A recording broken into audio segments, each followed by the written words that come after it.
할렐루야. 네, 오늘 이 시간 참여한 여러분들을 주님의 이름으로 환영하고 축복합니다. 오늘은 본문의 말씀을 통해서 여러분들에게 주님을 어떻게 생각하고 계십니까? 라는 제목으로 말씀을 전하도록 하겠습니다. 호세아서는 전반부와 후반부로 나눠진다라고 말씀을 드렸었습니다. 전반부는 1장부터 3장까지 내용이었고 후반부는 4장부터 마지막 장까지 내용입니다. 전반부에 좀 특징적인 내용이 있다고 한다면 하나님을 배반하고 우상숭배를 하던 이 패역한 북이스라엘 백성에게 여호와 하나님의 느끼시는 감정, 그 마음을 또 백성들의 죄악상을 어떻게 알기 쉽게 전달하실까? 하나님이 고민하시다가 이제 호세아라고 하는 선지자를 들어 쓰시게 되는데 호세아에게 음녀였던 고멜과 결혼하여 사랑하라고 말씀하시죠. 자, 근데 그 음녀였던 고멜이 옛 습관과 이런 모습들을 못 버리고 결혼을 했음에도 불구하고 자꾸 외간 남자와 못된 짓을 하고 돌아다니게 됩니다. 그러다 보니까 호세아의 마음속에서는 자신이 남편이고 또 부부로서의 연을 맺고 약속을 맺었음에도 불구하고 자꾸 배반하고 어기는 고멜에 대한 좀 속상한 마음들이 굉장히 커져갔지요. 근데 그러는 와중에 하나님께서 고멜을 용서하고 사랑하라고 말씀하십니다. 세 자녀를 낳습니다. 근데 그 세 자녀의 이름이 당시 백성들의 죄악을 이제 지적하시면서 하나님이 앞으로 어떻게 하실지를 예언하시는 내용들이 그 이름의 뜻에 담겨 있습니다. 그래서 하나님께서 심판하실 것이다. 은혜가 없을 것이다. 반드시 이 모든 내용들이 이루어질 것이다. 이런 내용들이 그 이름 속에 담겨서 쭉 나오게 되지요. 그런데 그 음녀였던 고멜까지도 다시 용서하고 사랑하라고 하는 하나님의 명령이 떨어졌을 때 호세아는 하나님이 우리를 향한 마음이 이러한 것이었구나 라는 것을 깨닫게 되고 또 그 말씀을 백성들에게 자기가 체험한 내용이니까 좀 더 호소력 있게 잘 전달할 수가 있었던 겁니다. 그래서 백성들은 하나님의 신부라고 표현되지만 하나님은 백성들의 신랑이라고 표현되고 있잖아요. 시내산 언약에서 하나님과 이스라엘 백성들은 서로 부부의 연을 영적으로 맺은 거나 마찬가지입니다.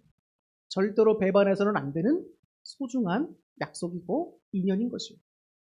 그런데 이스라엘 백성들이 하나님과의 약속을 헌신짝처럼 내어 버렸다는 것이 문제입니다. 그래서 1장부터 3장 전반부에서는 그런 내용들이 호세아와 고멜의 결혼 생활을 통하여 잘 전달해주고 있습니다. 그래서 너희들을 향한 하나님의 마음이 이렇다. 그런 것들을 느끼고 너희들은 이만큼 죄를 저지르고 있다. 그런 내용들이 나왔다면 후반부에 나오는 4장부터 마지막 장까지에서는 총 9편의 예언이 나옵니다. 그래서 9편의 예언 선집이라고 볼 수가 있는데요. 그 9편의 내용 가운데 1편부터 8편까지 내용은 동일한 내용의 거의 반복이라고 보시면 됩니다. 북이스라엘 백성들의 타락한 죄악상을 고발하고 하나님의 말씀을 청종할 것과 회개할 것들, 이런 내용들, 심판이 임할 것이라는 내용들이 1장 1 예언부터 8 예언까지 쭉 이어져요. 그리고 마지막 9 예언에서는 잘 듣고 회개하고 돌이켜라. 하나님이 너희를 용서하시고 회복하실 것이다.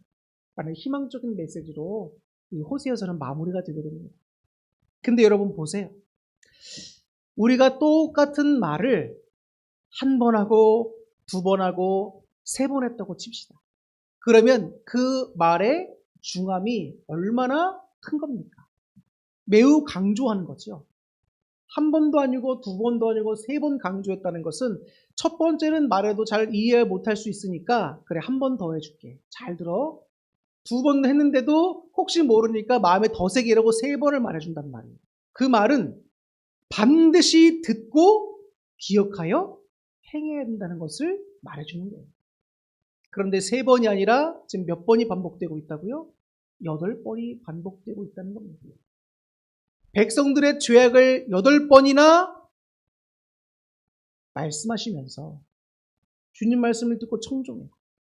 심판이 임할 것이다. 그런데 중요한 건 뭔지 아십니까? 백성들이 하나님의 말씀이 전달되는데도 깨닫지를 못한다는 거예요. 깨닫지를 못하고 받아들이지를 않는 겁니다. 이 굉장히 심각한 영적 문제가 있다는 것이 드러나게 되는 것이죠. 그래서 이 예언서를 보면 참 안타깝게도 백성들이 먼저 타락하는 것이 아닙니다. 항상 권력 있던 사람들이 먼저 타락을 해요. 그 가운데 종교 지도자들이 먼저 타락을 합니다. 백성들의 신앙을 담당하는 자들이 누굽니까? 제사장들이잖아요. 왕의 신앙까지도 담당하는 사람들이 제사장입니다. 종교 지도자들인 거예요. 그런데 이 종교 지도자들이 먼저 타락하고 왕들도 함께 타락하고 귀족들도 함께 타락하며 자기의 명예와 개인적인 이익과 여러 가지 것들을 추구하면서 적극적으로 삶을 타락합니다. 불법이 성행하죠. 그러다 보니까 밑에 있는 백성들부터 더 밑에 있는 천하게 여겨지는 사람들까지 다 어떤 마음과 생각으로 살아가게 될까요? 나 혼자 법을 지키며 살아가는 것, 나 혼자 여호와를 섬기며 살아가는 것은 바보 같다라고 여기는 세상이 되어버리는 겁니다. 우리 국민들의 대다수가 바알을 섬긴다고 생각해 보세요. 근데 그 가운데 여호와를 섬긴다라고 하는 것은 참 우스운 일이 되는 겁니다. 많은 사람들이 바알도 섬기고 여러 가지 이방신들도 섬기면서 자기의 필요에 따라 야, 우리가 농사를 지니까 바알에게 가야지. 바알을 막 섬깁니다. 또 아이를 낳을 때는 다산의 상징을 또 상징하는 여신을 찾아가서 또 막 섬기고. 그래도 뭔가 우리가 해오던 건 있으니까 형식적으로 여호와의 전에 가서 예배는 드려야겠다. 주된 거는 바알이요, 부차적인 건 여호와가 되는 거예요. 얼마나 안타까운 시대입니까? 그런데 그런 시대의 사람들에게 하나님의 이 예언의 말씀이 전달되는데도 선포되는데도 백성들이 귀담아 듣지를 않고 깨닫지도 못하고 심판이 다가오고 있다고 분명히 예언이 8번이나 되고 있는데도 몰랐다는 거예요. 들어도 한 귀로 듣고 흘려버렸다는 겁니다. 이것은 굉장한 영적인 무지가 있음과 더불어서 굉장한 교만과 완악함들이 너무나 팽배했던 그때 사회의 상황을 알 수 있게 해주는 대목들입니다. 그런데 이러한 내용이 오늘을 살아가는 우리와 다를 바가 있을까라는 생각이 듭니다. 과거에는 바알이 있었고 다른 이방신들이 있었지만 오늘을 살아가는 우리들에게는 어떤 우상이 있겠습니까? 하나님의 말씀이 선포되고 있는데 이 선포되는 말씀이 여러분들의 마음판에 잘 새겨지고 하나님 말씀에 따라 순종하려고 여러분 노력하고 계신지 우리가 한번 잘 점검해 봐야 돼요. 사사기 시대 때나 이 호세의 시대 때나 우리 시대 때나 인간의 타락상들이 너무나 극심할 정도로 많이 퍼졌다라고 여겨집니다. 종교 지도자들의 타락이 사사기 때도 극심했죠. 이 호세아 시대도 극심하죠. 오늘 이 시대에도 말도 못하죠. 하나님께서 항상 마음속에 기도할 때는 꼭 주의 종들을 위해서 기도하라고 해요. 왜 그럴까? 여러분, 종교 지도자들이 타락하게 되면 너무나 많은 사람들이 잘못된 길로 함께 들어서게 됩니다. 목회자를 목자라고 표현해요. 하나님이 세워주신 목자라고 표현합니다. 그런데 그 목자가 눈먼 목자가 되면 그 목자를 따라가는 성도님들인 양떼들은 어떻게 되겠습니까? 저 몇 걸음 앞에 낭떠러지예요. 근데 목자가 눈이 멀어서 그 낭떠러지로 양들을 이끌고 간단 말이에요. 성도들을 이끌고 가요. 잘못 이끌고 가는지도 모르고 이끌고 가다간 다 죽는 거예요. 그러니까 목회자가 하나님 말씀에 비추어 얼마나 잘 서 있는지가 정말로 중요합니다. 여러분들께서 엄한대한 거고 우리 교회에 오신 것도 너무 하나님께 감사하셔야 될 일이에요. 제가 뭐 완벽하다 이런 것이 아니라 최소한 하나님께 잘 기도하면서 붙어있는 종 앞에 여러분들도 함께 쓰셔야 돼요. 제가 높이려고 하는 게 저를 높이려는 게 아니에요. 여러분들 참 교회 잘 오셨다고 말씀드리는 겁니다. 그리고 여러분 꼭 성도님들 여러분 자신들을 위해서도 꼭 기도하셔야 돼요. 우리 사람의 마음이 너무 갈대와 같아요. 정말 갈대 같습니다. 말씀을 듣고 예배 드릴 때는 마음이 참 기쁘고 즐겁고 좋아요. 그리고 그 말씀대로 행해야지라고 하다가도 조금 기분 나쁜 일이 생기거나 내 마음에 거슬리는 일이 생기면 에휴 싫다. 내 마음대로 할 거야. 흔들립니다. 사람은 또 결단했고 믿음이 당시에는 충만한 것 같아도 삶의 환경에 따라서 영향을 받아 믿음이 또 흔들릴 때도 있고 연약할 때도 있습니다. 이런 것이 인간이란 말이에요.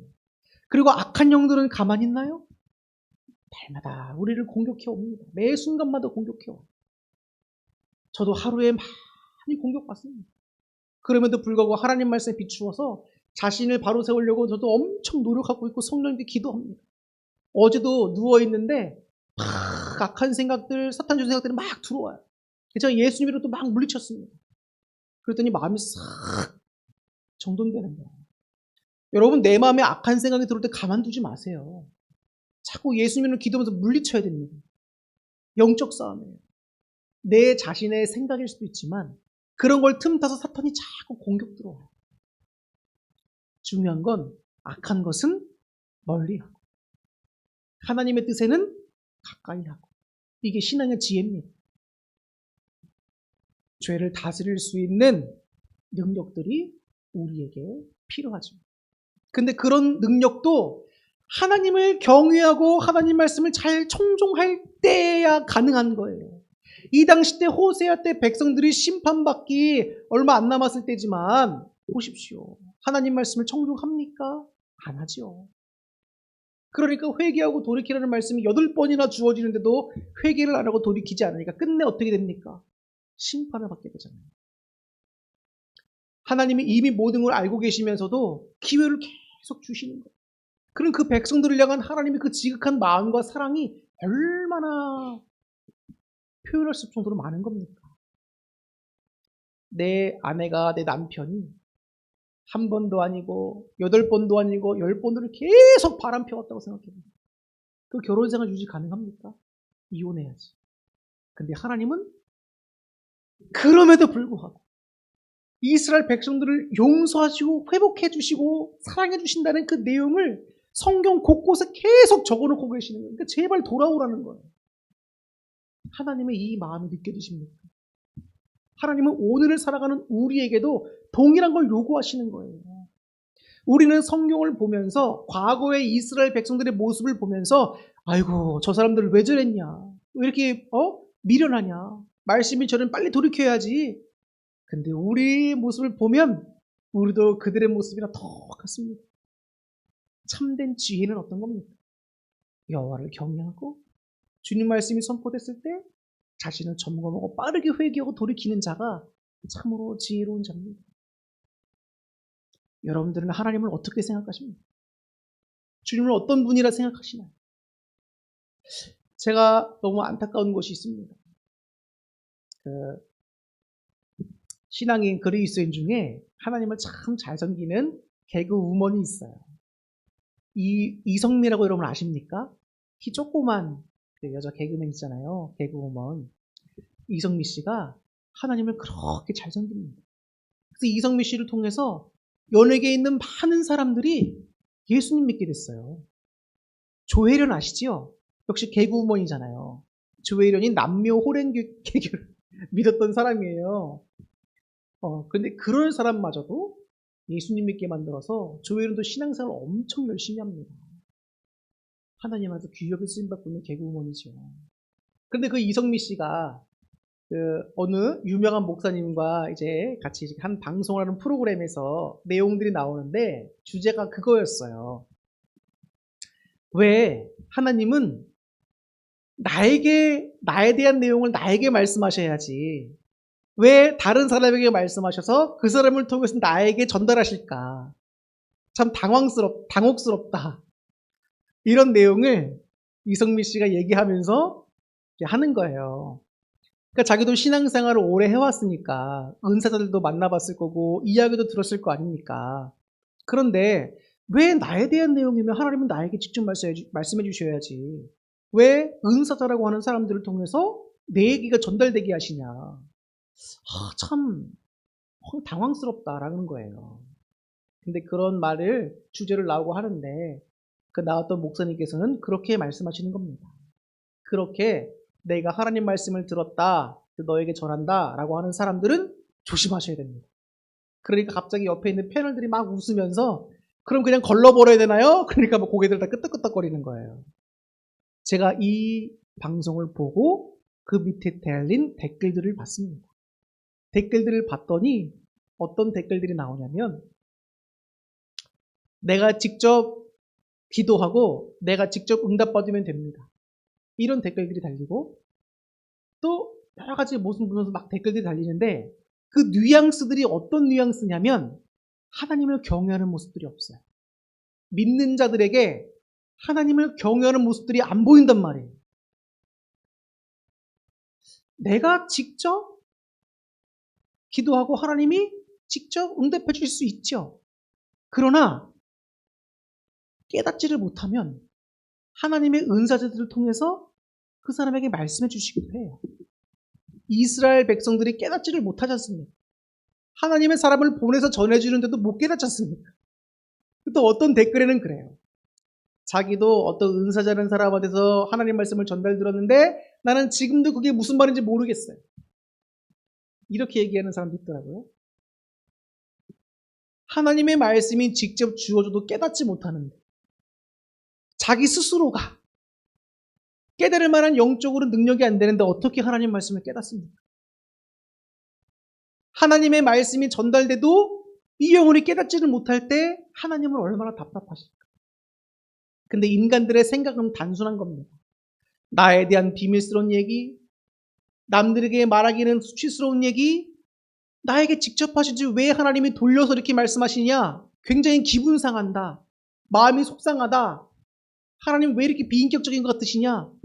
사람들이 그렇게 생각한단 말이에요. 여러분들은 어떻습니까? 어떤 사람은 댓글에 또 그렇게 달았어요. 하나님 말씀 전하는 사람 치고 내가 제대로 된 사람을 못 봤다. 그 말은 뭐죠? 은사자들도 성품의 성숙이 이루어져요. 저 사람에 대한 말씀을 하나님이 만약에 이 사람에게 주셨다고 합시다. 그러면 전하는 사람은 어떤 마음으로 전해야 될까요? 나는 하나님 말씀도 받고, 너에게 이런 말씀도 전하라고 나에게 이렇게 하셨어. 그러면서 막 전하는 겁니다. 그럼 듣는 사람은 어떨까요?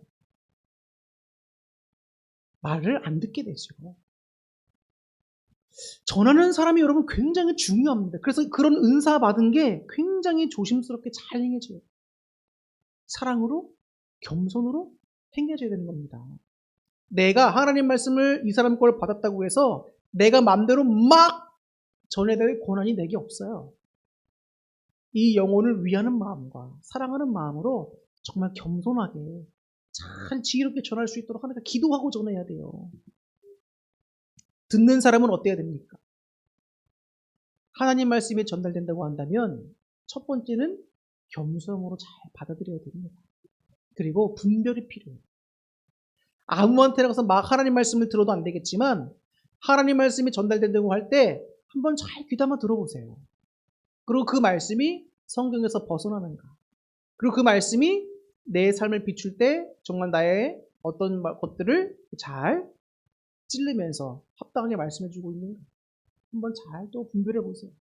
그런데 하나님 말씀이 전달되면 한 번에 깨달을 수 있으면 너무 좋습니다. 그런데 하나님은 우리의 본질적이고 심령 깊은 곳에 있는 것들을 꺼내어 말씀해 주시기 때문에 우리가 그 말씀을 받고 곰곰이 묵상하면서 계속해서 하나님께 깨닫게 해달라고 기도하지 않으면 못 깨닫는 경우가 굉장히 많아요. 그렇기 때문에 하나님 말씀을 듣는 것도 중요하지만 깨닫는 것도 중요합니다. 잘 생각해 보세요. 하나님의 말씀이 저를 통해 여러분들에게 직접 전달되는데도 여러분들이 못 깨달아요. 그런데 여러분들이 직접 하나님께 기도해서 깨닫는다고요? 말이 안 되는 것입니다. 하나님은 그 시대마다 하나님께서 또 그렇게 쓰시는 은사자들을 세우셔서 활동하시게 합니다. 그것에 순종할 수 있는 것도 겸손이에요. 여러분들은 하나님을 어떻게 생각하십니까? 호세아 시대의 백성들은 하나님을 어떻게 생각했을까요? 오늘 이 시대를 살아가는 우리들에게는 하나님이 어떤 분입니까? 우리 특별히 그리스도인들에게 하나님은 어떤 분이 되십니까? 우리가 하나님을 너무 쉽게 생각하진 않습니까? 인본주의 세상에 팽배한 이 시대에 내 자신이 중심이 돼서 하나님은 그저 나를 위한 도구 정도로 여기는 것은 아닙니까? 내가 신이고 하나님은 나의 성공을 위한 도구가 되는 것은 아닙니까? 하나님은 내가 기도하면 내가 노력한 만큼 합당한 은혜를 줘야 하나님이지, 그렇지 않으면 나 안 믿을 겁니다, 교회 나갈 겁니다, 이렇게 어린애 같은 신을 갖고 있지는 않습니까? 하나님의 크신 뜻을 나의 조그만 이성 가지고 이해 못한다고 하나님을 원망하고 비판하면서 교회를 비판하고 목사를 비판하고 교회를 나가실 겁니까? 하나님을 향한 두려움과 경외심이 이 시대는 사라진 것 같은 느낌이에요. 목사부터 성도들에게 이르기까지. 하나님을 두려워해야 돼요, 여러분. 세상 사람들은 우리의 육신을 죽일 수는 있어도 하나님은 우리의 영혼마저도 죽이시고 살리실 수 있는 전능자십니다. 모든 만물이 누구로부터 시작됐나요? 하나님부터 시작됐습니다. 지금도 모든 만물을 운행하시고 섭리하시는 분은 누군가요? 하나님이십니다. 이 땅의 종말과 더불어 새로운 하나님의 왕국을 이루실 분도 누군가요? 하나님이십니다. 이 땅의 대통령? 미국의 대통령? 아닙니다. 오직 우리 하나님뿐이신 거예요.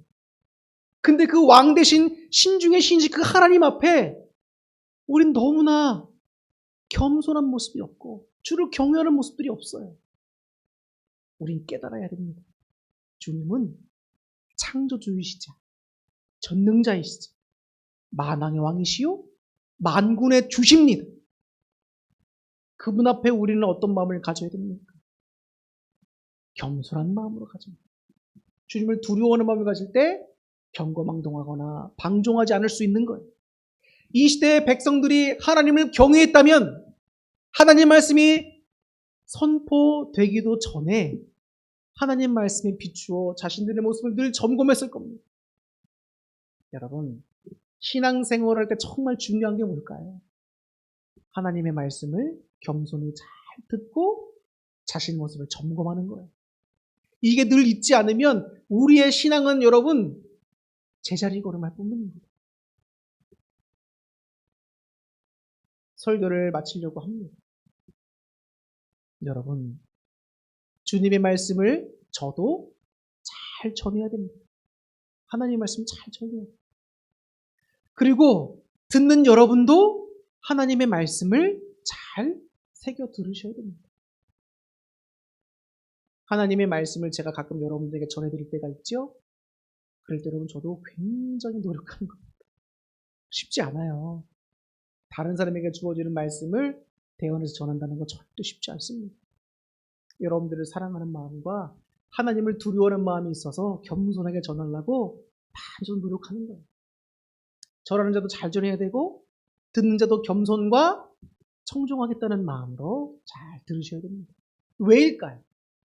하나님은 우리의 주시고 하나님은 우리의 참된 신이시고 주님만이 우리의 모든 것 되시는 분이 우리에게 말씀하시기 때문입니다. 주님 말씀을 안 듣는 백성이면 그것이 주님의 백성이라고 할 수가 없는 것입니다. 저 여러분들은 누구의 백성이죠? 하나님 백성입니다.